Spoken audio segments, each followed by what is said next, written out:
The long plank roads built along the cliff connect caves of various sizes, in which sitting Buddhist sculptures with stately and kind looks. Together with gorgeous wall paintings, they constitute a splendid art palace and culture corridor.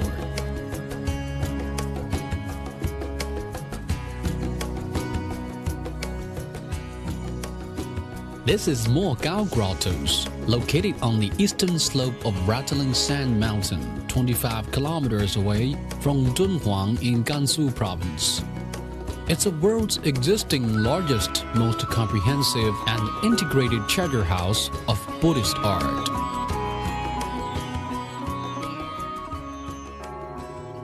Mogao Grottoes is a large grotto temple that embraces architecture, sculpture, and painting.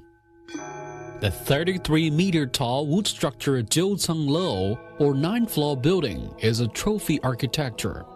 And inside the grotto behind it, there is a 35.5-meter-tall Buddha Maitreya, also called Bei Da Xiang. He is peaceful with eyes looking down and faint smiles at the corner of his mouth, showing great love and sympathy to earthly beings. It is said that once he is born, a wonderful and happy world would appear, and as long as you show piety to this Buddha when alive, you would enter this heaven after death. The word Mogao comes from literal translation in Sanskrit and means extrication. It is out of the aspiration to the happy and trouble-free Buddha world that people started the excavation of these grottos over 1,000 years ago, beginning with monk Le Zhuan in 366 AD. And gradually this earthly miracle took shape amid howling desert wind. The Mogao Grottoes span more than 2 kilometers with 735 caves. Amongst them, 492 have Buddhist sculptures and frescoes. In addition, there were more than 2,000 colored sculptured figures and over 45,000 square meters frescoes.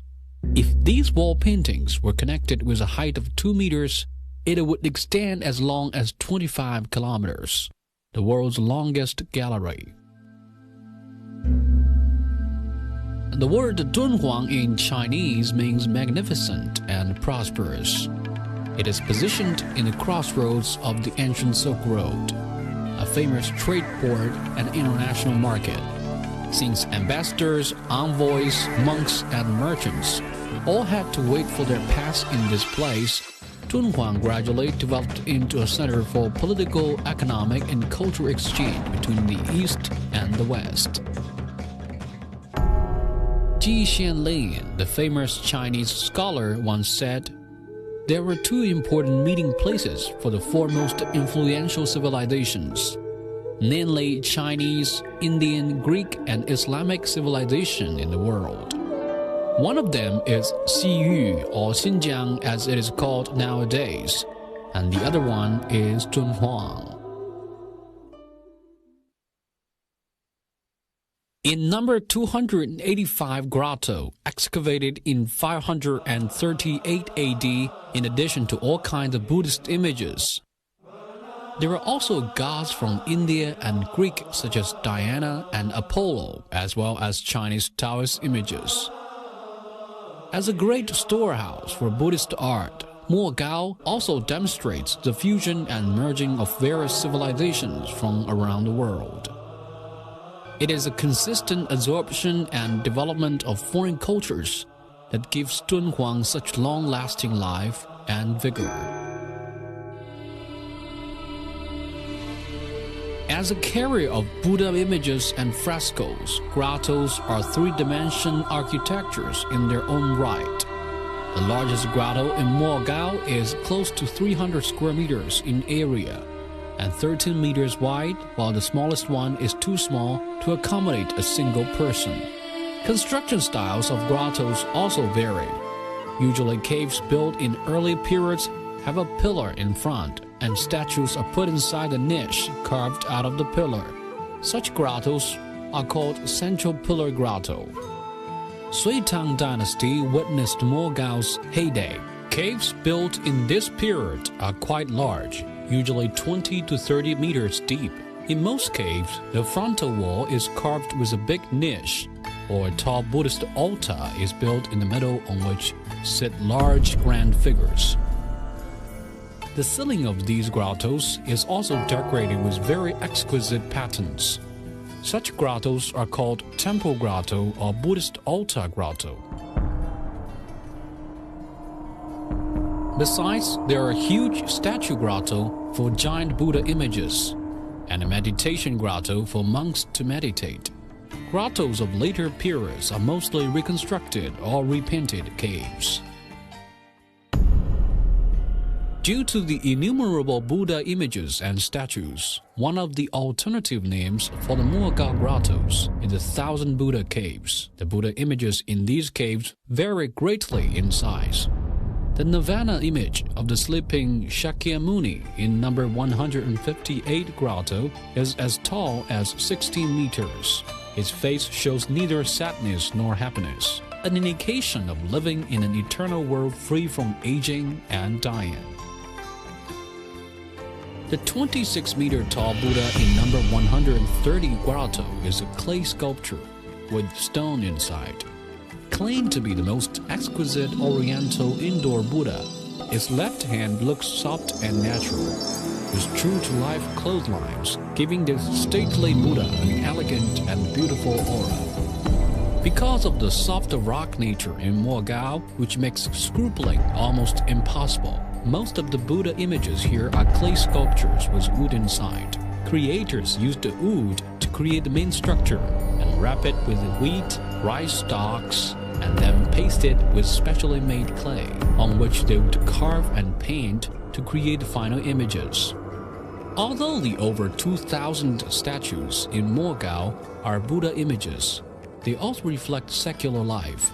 What is especially noteworthy is that despite thousands of years weathering, the paintings on the surface of those images are still fresh and colorful, creating a whole with the frescoes in the grottos.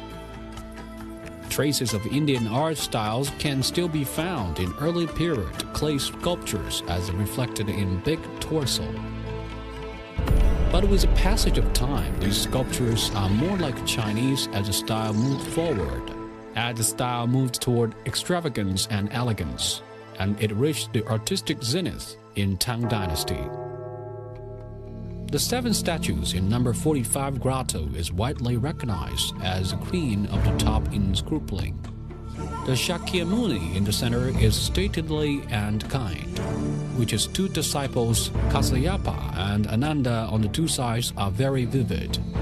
Kasyapa is depicted as a seasoned ascetic monk with knotted brows and brooding look, while Ananda is presented as a handsome young man since he is famous for his wisdom and smartness. The 2 bodhisattvas standing beside Kasyapa and Ananda are shaped with hourglass figures. Slightly slant head, rosy lips, fair skin, and magnificent dress, typical of Oriental female beauty. The 2 guardian kings standing on evil spirits at the outmost are very masculine with commanding presence. Despite difference in status, expression, and character, the 7 statues still make a perfect whole.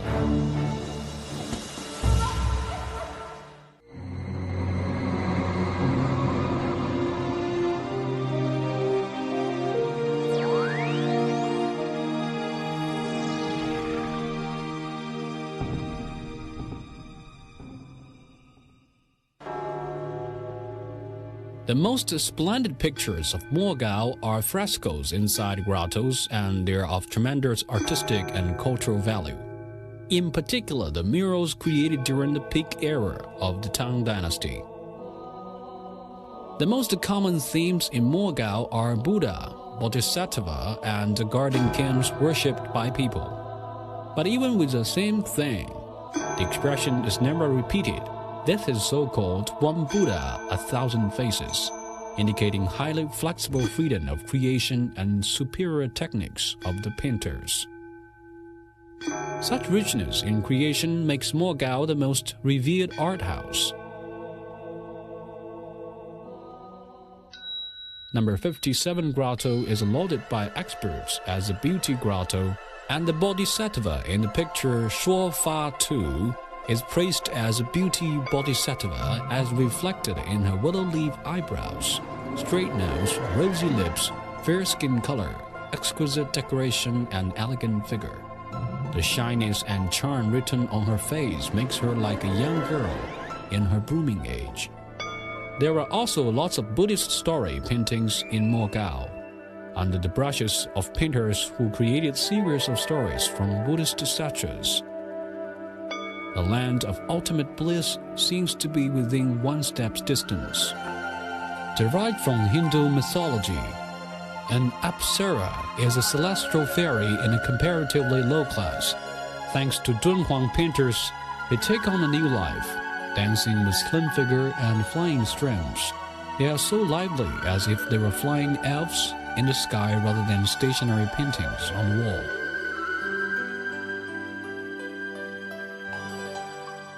The Mogao Grottoes boasts a rich collection of apsaras.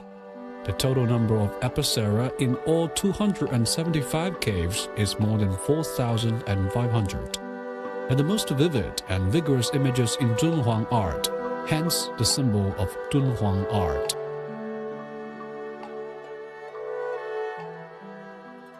It is true the theme of Mogao is about Buddha, but social activities of different dynasties and ethnic groups are also reflected. Meanwhile, historical facets of cultural exchanges between the East and the West are also recorded. The images of emperors traveling, generals marching, farmers working and fishing, iron and wine making, wedding and funerals, merchants, envoys, dancers and pavilions, towers, temples, pagodas, palaces, towns and villages in the murals create an impressive historical scroll. Since paintings on paper from ancient times are rare now, these surviving murals provide valuable materials for the study of the Chinese society between the 4th and 14th century. That is why these murals are called by Western scholars as library on the wall.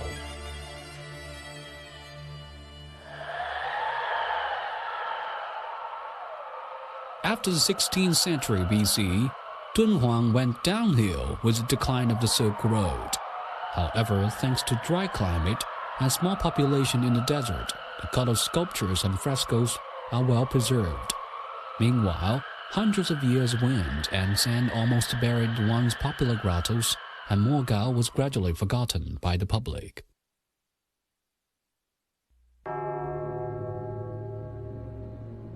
It was not until the year 1900 when the scripture storing cave was discovered accidentally by a Taoist Wang Yuanlu when he was cleaning a cave that Mogao once again attracted world attention. As a significant archaeological discovery in the 20th century, the scripture storing cave contains more than 50,000 pieces of paper and silk paintings, as well as embroideries dated between the 4th and 11th century. These sutras, documents, and paintings cover religion, astronomy, calendar system, geography, history, military, literature, and economy. Many of them are rare pieces or only virgins. These precious relics are of great value in the study of history.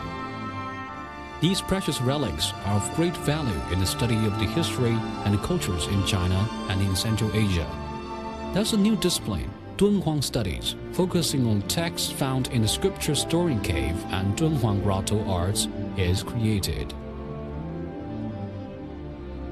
In the early 1900s, after the magnificent Buddha world in Mogao came to see the light of the day, explorers from around the world descended this site, leading to the loss to foreign land many hand-copied ancient books, manuscripts, literary works, Buddhist and secular decorative artworks, and ancient manuscripts.